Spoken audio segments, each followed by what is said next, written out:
உடல் சூட்டை தணிக்கிறதுக்கும் நம்ம உடம்புல நல்லா தெம்பு வர வைக்கிறதுக்கும் வாரத்தில் 2 நாளாவது இந்த மாதிரி செஞ்சு கொடுங்க. அதே மாதிரி வீட்டில் இருக்கக்கூடிய குழந்தைகள் நல்ல தெம்பாகவும் ஆரோக்கியமாகவும் வளருவாங்க. இப்போ நம்ம அடுப்பில் ஒரு பாத்திரம் வச்சுக்கலாங்க. நான் இப்போ எடுத்துக்கிற இதே கப்பு தான் எல்லா அளவுகளுக்கும் யூஸ் பண்ணியிருக்கிறேன். இந்த கப்பில் 5 கப் அளவு தண்ணி ஊற்றிக்கலாங்க. 5 கப் அளவு தண்ணி ஊற்றிட்டு நல்லா சூடு பண்ணிக்கலாம். இப்போ நம்ம ஒரு ஸ்பூனுக்கு நெய் சேர்த்துக்கலாம். நெய் இல்லை அப்படின்னா சமையல் எண்ணெயும் சேர்த்துக்கலாம். ஏதாவது நம்முடைய விருப்பம்தான். தண்ணி நல்லா சூடு ஆக ஆக இந்த நெய்யும் இதில் நல்லாவே மிக்ஸ் ஆகிடும். இதுக்கு தேவையான அளவு உப்பு சேர்த்துக்கணும். ஒரு ஸ்பூனுக்கு கல்லுப்பு சேர்த்துக்கிறேன்.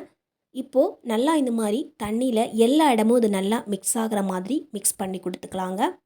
இந்த தண்ணியை நல்லா கொதிக்க விடணும். அதனால் இன்னொரு அடுப்பில் இந்த பாத்திரத்தை நான் அப்படியே தூக்கி வச்சுக்கிறேன். இப்போது அடுப்பில் ஒரு கடாய் வச்சுக்கலாங்க. இந்த கடாய் நல்லா சூடானதுக்கப்புறமா 2 கப் அளவுக்கு கோதுமை மாவு சேர்த்துக்கிறாங்க. வீட்டில் பவுடர் பண்ண கோதுமை மாவும் சேர்த்துக்கலாம், அல்லது கடையில் வாங்கியிருக்கக்கூடிய கோதுமை மாவும் சேர்த்துக்கலாம். இப்போ நம்ம 1 கப் அளவுக்கு அரிசி மாவு சேர்த்துக்கலாம். இப்போது அரிசி மாவும் கோதுமை மாவும் ரெண்டும் சேர்த்ததுக்கப்புறமா ஒரு கரண்டி வச்சு இந்த மாதிரி நல்லா மிக்ஸ் பண்ணி விட்டுக்கலாம். அடுப்பை நான் இன்றைக்கி மீடியம் ஃப்ளேமில் வச்சுட்டு நல்லா கிளற ஆரம்பிக்கிறேன். இது நல்லா சூடாகி வர்றதுக்கு ஒரு 2 நிமிஷமாவது ஆகும். நல்லா ஹை ஃப்ளேமில் வச்சோம் அப்படின்னா கைவிடாமல் நம்ம கிளறிக்கிட்டே இருக்கணும், அல்லது லோ ஃப்ளேமில் வச்சுக்கிட்டு கூட நம்ம கிளறி விட்டுக்கலாம். இந்த மாவை நம்ம கை படுற அளவுக்கு சூடாக வரணும், அவ்வளவுதாங்க.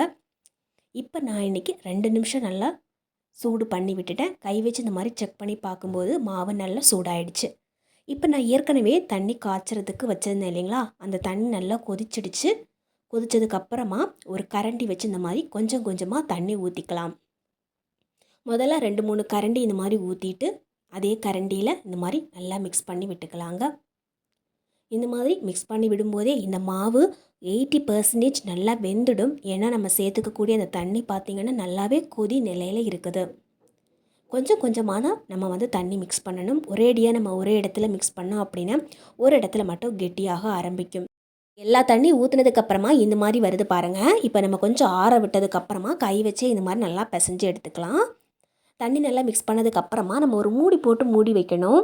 நம்ம திறந்தே வச்சுருந்தோம் அப்படின்னா நம்ம ஊற்றிருக்கிற தண்ணி எல்லாம் கொஞ்சம் கொஞ்சமாக எவாப்ரேட் ஆகி மாவு ரொம்ப ட்ரை ஆக ஆரம்பிக்கும். அதனால் மாவு பிசைஞ்சதுக்கப்புறமும் சரி, இல்லை மாவு மிக்ஸ் பண்ணி வச்சுருக்கிற டைம்லேயும் சரி, நம்ம ஒரு மூடி போட்டு மூடி வச்சுக்கணும். இப்போ நம்ம ஒரு இலை எடுத்துக்கலாம். நான் இன்றைக்கி வாழை இலை எடுத்துருக்கிறேன். அதே மாதிரி இடியாப்பத்துக்கு நம்ம யூஸ் பண்ணக்கூடிய அதுவும் எடுத்துக்கலாம். அதில் ஒரே ஒரு உருண்டை இந்த மாதிரி போட்டுக்கிறேன்.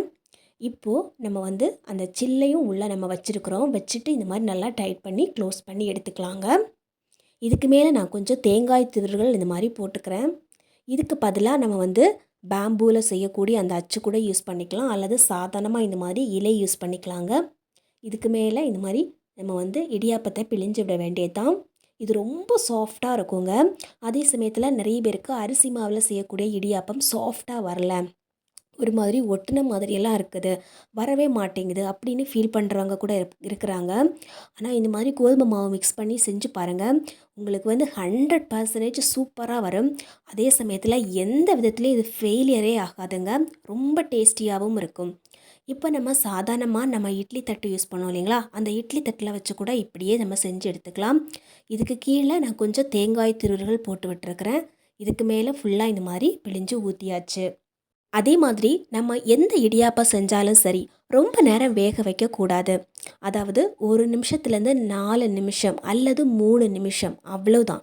அதுக்கு மேலே நம்ம வேக விட்டோம் அப்படின்னா அந்த தண்ணி ஃபுல்லாக அந்த இடியாப்பத்தில் இறங்கிடும். இதனாலேயே இடியாப்பம் ரொம்ப டேமேஜ் ஆன மாதிரியும் ரொம்ப வளவளன்னு இருக்கும். இது பார்த்திங்கன்னா நம்ம அரிசி மாவில் செய்கிற இடியாப்பமாக இருந்தாலும் சரி, இல்லை கோதுமை மாவில் செய்கிற இடியாப்பமாக இருந்தாலும் சரி, இது பார்த்திங்கன்னா ஒரு முக்கியமான டிப்ஸு. இப்போ நம்ம ஒரு மிக்ஸி ஜார் எடுத்துக்கலாம். நான் கொஞ்சம் தேங்காயை நறுக்கி வச்சுருக்கிறேன். நறுக்கி வச்ச தேங்காயை இதில் சேர்த்துக்கலாம். 2 ஏலக்காவை போட்டு 1/2 டம்ளர் அளவுக்கு தண்ணி சேர்த்து நல்லா அரைச்சி எடுத்துக்கலாங்க.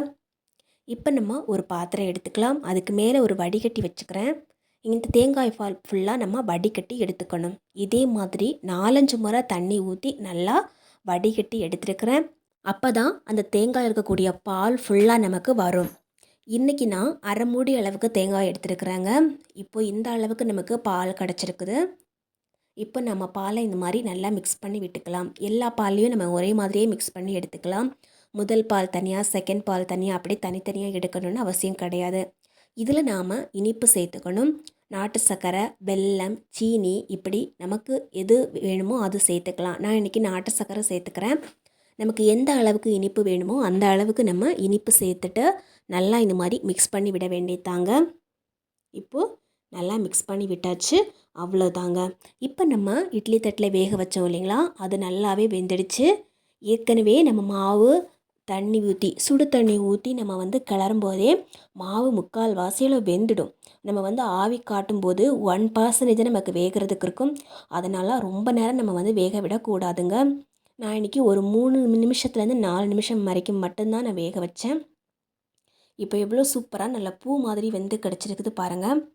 சாதாரணமாக நம்ம அரிசி மாவில் வெறும் அரிசி மாவில் செஞ்சோன்னா கூட சில டைமில் மாவு சரியில்லைன்னா கூட உள்ள ஒரு மாதிரி ஒட்டின மாதிரியெல்லாம் இருக்கும். ஆனால் இது செஞ்சு கொடுத்தோன்னா அப்படியே குழந்தைங்க நூடுல்ஸ் சாப்பிட்றோன்னு சொல்லி சாப்பிடுவாங்க. கொஞ்சம் கூட ஒட்டவே ஒட்டாது. அதே சமயத்தில் டேஸ்ட்டும் நல்லாயிருக்கும், ரொம்ப ஹெல்த்தியும் கூட. அதே மாதிரி முக்கியமாக 2வது டிப்ஸ் என்னென்னா, நம்ம மாவு பிசையும் போது ரொம்ப டைட்டாக மாவு பிசைஞ்சு வைக்கக்கூடாது. அந்த மாதிரி டைட்டாக நம்ம பிசைஞ்சு வச்சோன்னா மாவு ட்ரை ஆகிடும். அதே சமயத்தில் நம்ம பிழிகிறதுக்கு ரொம்ப டஃப்பாக இருக்கும். நம்ம சப்பாத்திக்கு மாவு பிசைகிறத விட கொஞ்சம் நமக்கு இலகலாக நம்ம பிசைஞ்சு வச்சோன்னா ரொம்ப ஈஸியாக பிழிஞ்சு எடுத்துக்கலாம் நம்ம. அதே சமயத்தில் வெந்தாவும் ரொம்ப சாஃப்டாக இருக்கும், ஒட்டவும் செய்யாது. இந்த டிப்ஸை ஃபாலோ பண்ணி நீங்கள் செஞ்சு பாருங்கள், ரொம்ப சூப்பராக வரும். டெய்லி நம்ம இட்லி தோசைன்னு செஞ்சு சாப்பிட்றதுக்கு இதை செஞ்சு கொடுத்து பாருங்கள், எல்லாருமே விரும்பி சாப்பிடுவாங்க. நமக்கு அடிக்கடி வயிறு பிரச்சனை இருக்குது, உடம்பு ரொம்ப சூடாகவே உஷ்ணமாகவே இருக்குது அப்படின்னா வாரத்தில் 2-3 நாள் கூட நம்ம இந்த மாதிரி செஞ்சு சாப்பிட்டுக்கலாம். நாம் இதில் தேங்காய் பால் சேர்த்துக்கிறதால நமக்கு இருக்கக்கூடிய உடல் சூட்டை தணிக்கும். குடலில் ஏதாவது பிரச்சனை இருந்தால் அதை சால்வ் பண்ணும். நமக்கு வயிற்றுலேருந்து எப்பவுமே கேஸ் வந்துக்கிட்டே இருக்குது, ரொம்ப ஸ்மெல்லியாக இருக்குது அப்படின்னா கூட இதை செஞ்சு சாப்பிட்டோன்னா அந்த மாதிரி பிரச்சனையெல்லாம் இருக்காது. டெய்லி இட்லி தோசை சாப்பிட்றதுக்கு இது செய்கிறதுக்கும் ரொம்ப ஈஸியாக இருக்குங்க. கண்டிப்பாக ட்ரை பண்ணி பாருங்கள். வயது வித்தியாசம் கூட இல்லாமல் சின்ன குழந்தைங்கள்லேருந்து பெரியவங்க வரைக்கும் ரொம்ப ஈஸியாக விரும்பி சாப்பிடுவாங்க. தேவைப்பட்டால் இதில் கொஞ்சம் பழம் கட் பண்ணி போட்டுக்கலாம். வாழைப்பழம் கட் பண்ணி நார்மல் பால் கூட சேர்த்துக்கலாங்க. நார்மல் பசும்பாலில் கொஞ்சம் சீனியோ அல்லது நாட்டு சர்க்கரையோ சேர்த்துட்டு கொஞ்சம் வாழைப்பழம் போட்டு சாப்பிட்டு பாருங்கள், செம்மையாக அப்படியே ஜம்முன்னு இருக்கும். இதுவும் நல்லாயிருக்கும். இது இன்னொரு டேஸ்ட்டு, அது பார்த்திங்கன்னா வேற ஒரு டேஸ்ட்டில் இருக்கும். ரெண்டுத்தையுமே ட்ரை பண்ணி பாருங்கள். வீடியோ பிடிச்சா கண்டிப்பாக லைக் பண்ணி ஷேர் பண்ணுங்கள் ஃப்ரெண்ட்ஸ்.